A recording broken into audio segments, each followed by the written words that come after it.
So for chapter 16, we have statements of cash flows and financial analysis. For financial analysis, we already went over those ratios together. So let's move on a little bit fast on those because I want to focus on cash flow statement, which you will get tested on that. For financial statements analysis, your test is your PowerPoint group project. So you know already what to do. And here is the sec.gov, which I put in my video to go to sec.gov and look at the financial information of publicly traded companies. And those are the ratios that we already covered previously. Debt to asset ratio, debt to equity ratio, and those are solvency ratios. Shows how much debt you have in compared to asset, every dollar of asset. If it's too high, then it's risky. Debt to equity, same thing. If you have how much debt you have compared to every $1 of equity, if that is also high, that is also risky for a company in regards to staying solvent. Times interest earned is income before income tax and interest, EBIT, EBIT, EBIT, divided by interest charges. So income before tax and interest divided by interest charge. How many times more, bigger, larger earning you have compared to every $1 of interest charge in your business. And if it's more, it's better. If it's less, then it's more scarier. Okay, and what else? Turnover ratio. We talked about those already in previous chapters, so you can just review those profitability ratios. Those are all earning per share. We covered that. Book value. So everything is here. So this one page, it puts everything in one place for you to look at. So this is a very good first page of chapter 16, okay? Which we learned them already during every chapter, but it's here is like so awesome. Everything is in one page. And here there is an example of that they probably calculated a little bit about this. Yes. The trend analysis, trend, that means year after year, let's say. So year 2014 and 2015. And that's, you want to see what's going on as a trend. So how much cash did you have compared to, if you do this trend analysis, everything is based on total assets, okay? So how much of total asset is your cash? How much of total asset is your accounts receivable? How much of total asset is your inventory? So everything is based on total asset. Current liability is like 7% of total asset. Loan payable is 50% of total asset. Let's say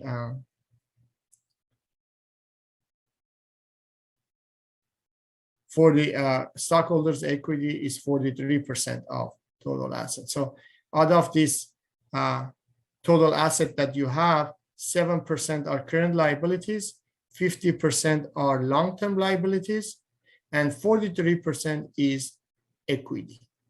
In 2015, out of the total asset you have, 7% is current liabilities, 22% is long-term liabilities, and 71% is equity. So it looks like this company, all of a sudden in year 2015, let's say, they reduced the long-term liabilities significantly, and they increased the equity of the company from 43% to 71%. So that's fantastic, just from this point.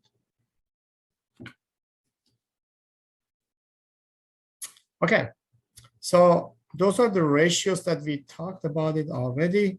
Let's see if I can see the cash flow statement. Okay, the cash flow statement is a financial statement that summarizes the cash flow relating to operating, investing, financing, and non-cash investing financing activities of an entity. There are three types of cash flows in any business. Operating cash flows, which is regular selling stuff, collecting cash, paying for rent, paying for utilities, paying for insurance. Those are expenses, and getting operating cash flow. The other cash flow is from investment. So you call it investing activities, which is buying new equipment, selling used equipment. If you buy new equipment with cash, then cash goes out. If you sell a used equipment, then cash comes in. Those are investing activities. If you buy stock of other corporation, money goes out. If you sell stock of other corporations as a form of investment, then money comes in. So that's plus or minus, ends up to be investing activities. Financing activities are activities that you finance your business. You finance it either by borrowing or you finance it by issuing stock. Also, one of those financing activities are paying dividend. So cash goes out. Buying treasury stock, cash goes out. So those are all financing activities. Anything in the income statement is operating activities. Okay. To prepare investing activities and financing activities, that's just common sense. Anything that you invest as a form of building, equipment, properties, that's paid cash, that's cash out, minus. If you sell any of those building equipment, then cash comes in, that's positive. Financing activities is also very easy, common sense. If you issue stock, cash comes in. If you buy treasury stock, cash goes out. If you pay dividend, cash goes out. If you borrow money, cash comes in. If you pay off borrowing, cash goes out. Just simple as that. Okay, so investing activities and financing activities, very easy. The hard one is operating activities. How to prepare that. And in any single book that you open or any single class that you take, it will be a confusing part for you. The only class that it will make it like a piece of cake for you, it's my class, and I will tell you how to do it. And I mean it. I really make it easy. So you can learn this to get answers for this class, for exams or whatever, and also take a good note in case you are going to take CPA exams one day in future. Don't lose the information I give you. Write it down because you really need it. You need to be very fast in calculating cash flow from operating activities. Indirect method, you will get tested on that, and indirect method is the most common one in most businesses they use. And it's accepted by GAAP, and it's easiest one also. So that's where you get mostly tested, and it will be used in businesses very commonly. There are sometimes some investing and financing activities that is non-cash. Let's say you buy equipment, but you put just 20% down payment. The rest is financing. Anything that is not cash, we put it at the bottom section of statements of cash flow. We call it significant non-cash investing and financing activities. And then we disclose all those. We say, okay, we bought an equipment, we put 20% down payment, the rest 80%, which is equals to, let's say, $80,000. We finance it through Bank of America, 8% annual interest rate for 5 years loan. So you disclose it at the bottom so people can see if you purchased equipment, some of it is cash payment, which is in the investing activities. Where is the rest coming from? And the rest will show in here. Okay. Are we good up to here?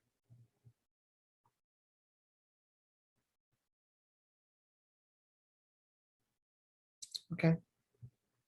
So direct approach to statements of cash flow is harder. It's less common. And even if you prepare this way for your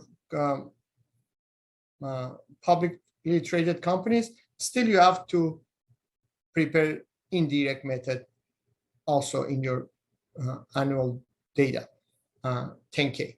So why should we do that? That's too much work. So just indirect method, we cover that, and that's kind of tested also just indirect method in our exam, and it will be also heavily tested in CPA exam. So how do we do that? How do we prepare indirect method? And I'm going to show you right now.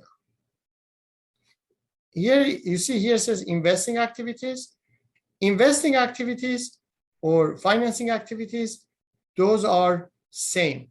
Doesn't have any direct method or indirect method. Those are just common sense. So if you sell a land for $750, that will be a positive cash flow. Simple as that, common sense.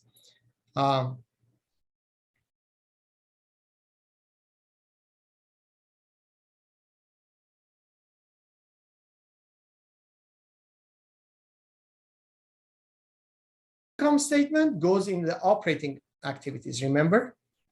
So all you need for investing activities to show is just sale of land, $750. That is positive cash flow. That's it. You might say, oh, wait a moment, we got a gain on that. Where do you show that gain? That gain is in the income statement. Anything in the income statement goes in the operating activities, remember? So all you need for investing activities to show is just sale of land, $750. That is positive cash flow. That's it. Purchase of equipment. So if you bought equipment for $150, that's what you show, minus $150. If you have any financing activity, just use common sense. Proceeds from issuing stock, obviously that's a positive $80,000. That's what you show. If you pay dividend, you show negative $50,000. If you pay off a loan, you show negative $900,000. Again, common sense. So there is no direct or indirect method. However, for operating activities, direct method, operating activities, direct method, I'm not gonna teach you that. We're gonna skip that. It's hard and it's not gonna be tested that much, even in CPA exam.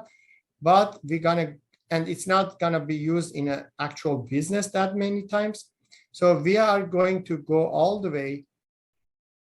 You see here, this is how this book is showing in regards to indirect method.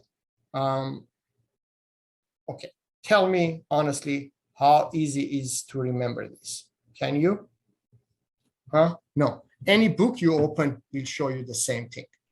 It's confusing. If you take any accounting class and the teacher teach you this, and still you get confused at the end. So just forget this. Just listen to me, what I'm doing, and that will be it. So in an indirect method, instead of looking at that hard stuff that I said is confusing, I show you how to do it. And what is indirect method? Indirect method means indirectly go into the income statement, pick up the net income from the bottom, put it at the top of the operating activities, and then indirectly find out what is your net cash provided or used by operating activities. So you go backwards. So this is an accrual number of net income, accrual, and you are going to convert it to cash basis. So accrual net income converted to cash basis of net income. How do you do that? You see how they go here? So these two parts are natural common sense. You pay for land, that's You sell the land, that's a positive. You pay for equipment, that's a negative, right? 600,000. You issue stock, that's a positive. You pay for dividend, that's a negative. You pay off a loan, that's a negative. Add them up, that's cash from financing activities. Those two are easy. How do you do this one? Indirect method. Okay, I have to find that. Okay, give me a second.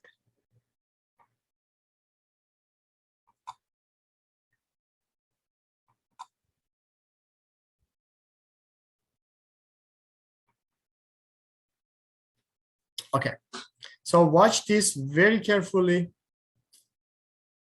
Take a note and make sure you don't forget this for my class or a CPA exam in future. So let's say this is the net, this is the income statement of this company, and the company has $18,700 net income.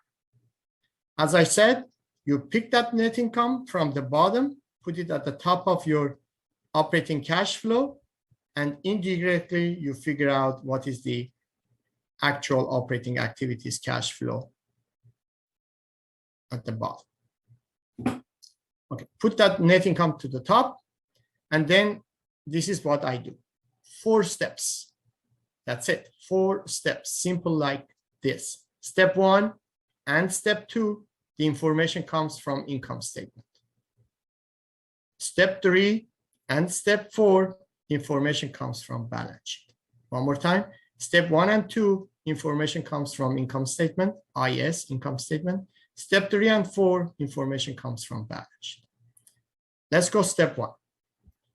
Step 1, any depreciation, amortization expense in the income statement, you add it back to the net income. Why? Simple, because depreciation or amortization expense, those are non-cash expenses. They reduced the net income, but actually you never paid for it. So you add it back to the net income. Step 2, in the income statement, if you see any gain or loss, it's a non-cash recognition of a transaction. Because the cash that you receive from sale of used equipment, let's say, that cash received from sale of used equipment is already recorded in the investing activities. Let me see if I can show you. Yeah, you see sale of land. You see this sale of land is already recorded. Okay, but if you have any gain or loss because of that sale of land, that's something that you just recorded as an accounting information that needs to be recognized in the income statement. So in that case, the formula is this. Any gain or loss, you do the opposite. And if you have a gain or loss, let's say you have a gain is like gain, positive, right? So you do opposite, which is negative, minus 3,200. So let me show you here is like this company has a gain. Here, you see this gain from income statement right there. The company has $3,200 gain on sale of equipment. Okay, so that gain needs to be opposite. Then you go to balance sheet. The next two, step 3 and 4, go to balance sheet. Look at the current asset of balance sheet. If you see any changes in current asset of balance sheet, you do the opposite again. And let's look at this accounts receivable. You see this yellow color, okay? Let's look at the accounts receivable. So accounts receivable at the beginning of the year was $100. Then we sold $30,000 on credit. and we recognized accounts receivable for $30,000.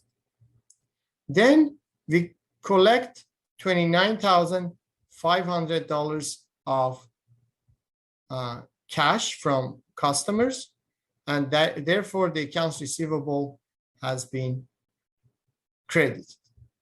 So the accounts receivable ends up to be 600.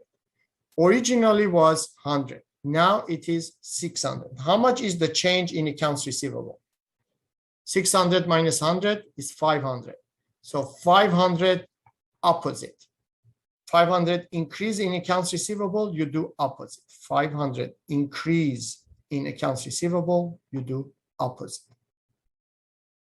So far, so good. Now look at the inventory. Inventory at the beginning, you have $30. Then you bought $15,000 of inventory and you record it as accounts payable. So $15,000 of inventory purchased and you record it as accounts payable.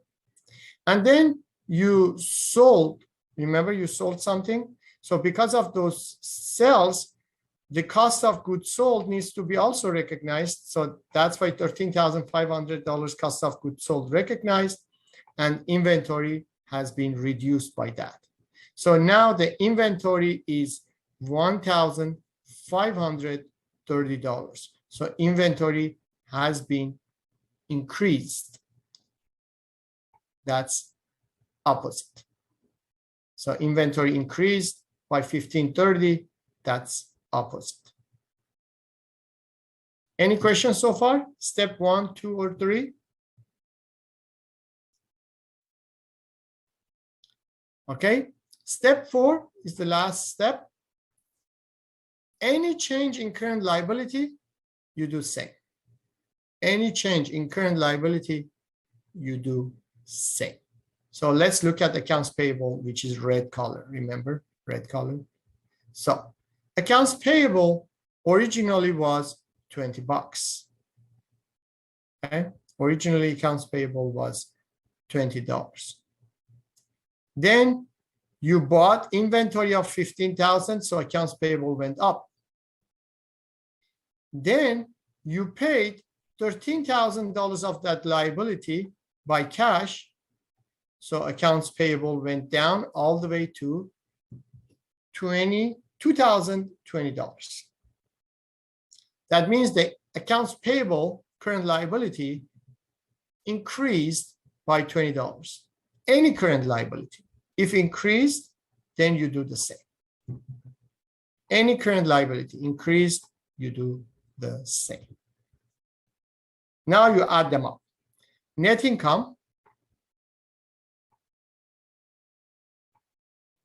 here plus 1,000, minus 3,200, minus 500, minus 1,500, plus 2,000. That's 16,500. Is this number, watch carefully, is this number equal to ending cash in your financial statement? Not this one, but I will show you later on which number I'm saying. After this number at the end of your cash flow statement should be equal to the cash flow statement right here, okay? And assuming, okay, just for now, assuming there is no investing activities, no financing activities, okay, 0, 0, okay? What was your beginning cash? Beginning cash, you write it here. That's $50. And then you add 16,500 plus $50 beginning cash. So your ending cash is what? 16,550, which means everything is perfect here. You see what I'm doing? So one more time. Assuming your investing activities and financing activities in this period of time is absolutely 0. So all you need to do here now, say beginning cash, $50. Okay? Beginning cash, $50. plus 16,500 increased in positive number in cash flow. So 16,500 plus 50 beginning cash equals exactly to this. And that's how you test to see if this $16,500 number is equal or not. Got it? Any question on these 4 steps of preparing cash flow statement? Okay, that's it. So let me review it one more time. This is how you do it. Net income goes at the top with a $sign. Step 1, any depreciation, amortization you add. Step 2, any gain or loss, you do opposite. Step 3, current asset change, you do the opposite. Step 4, current liability change is same. Add, opposite, opposite, same. Add, opposite, opposite, same. Simple as that. Amortization, depreciation, add. Gain or loss, opposite. Change in current asset, opposite. Change in current liability, same. You follow those 4 rules, you get it right.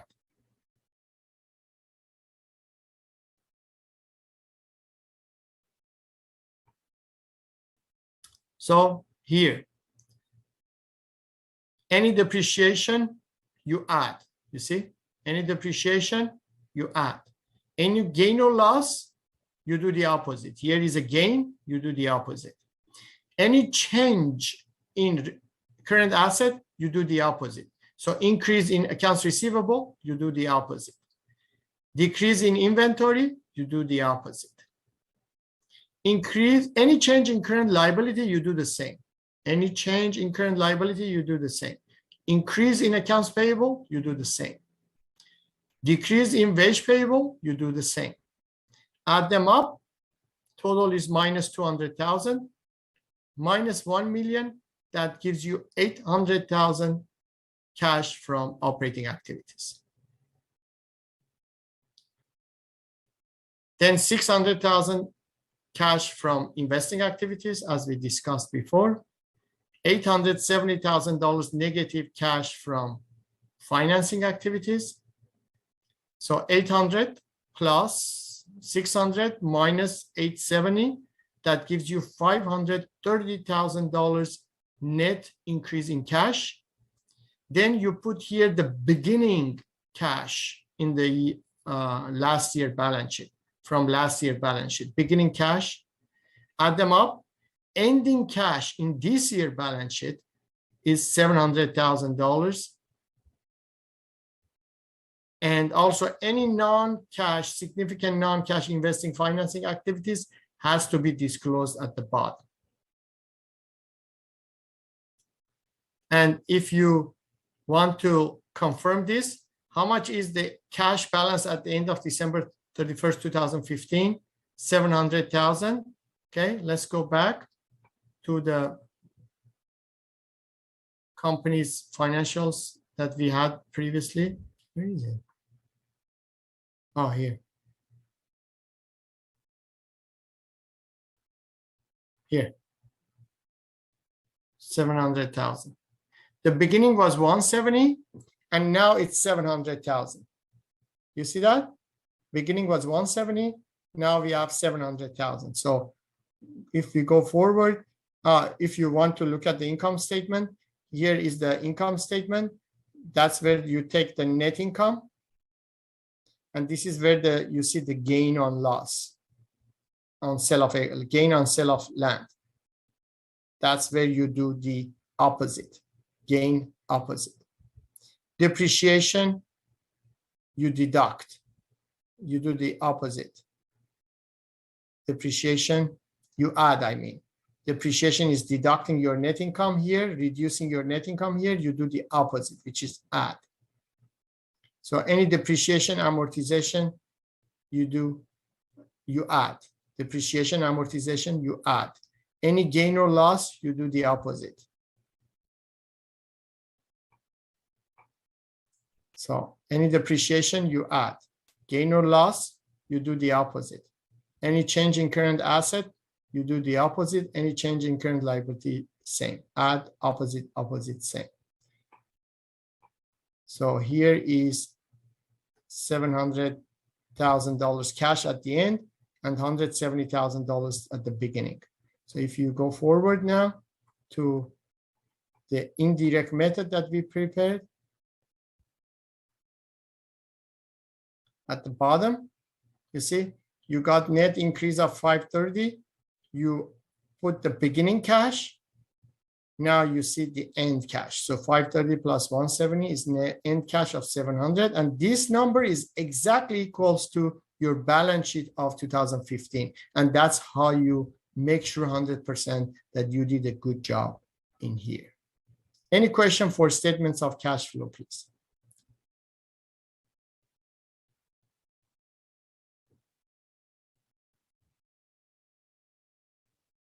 Okay. So this is the last moment, and hopefully you enjoyed and learned something in this class. Please make sure you do the rest of the things on time before the due date.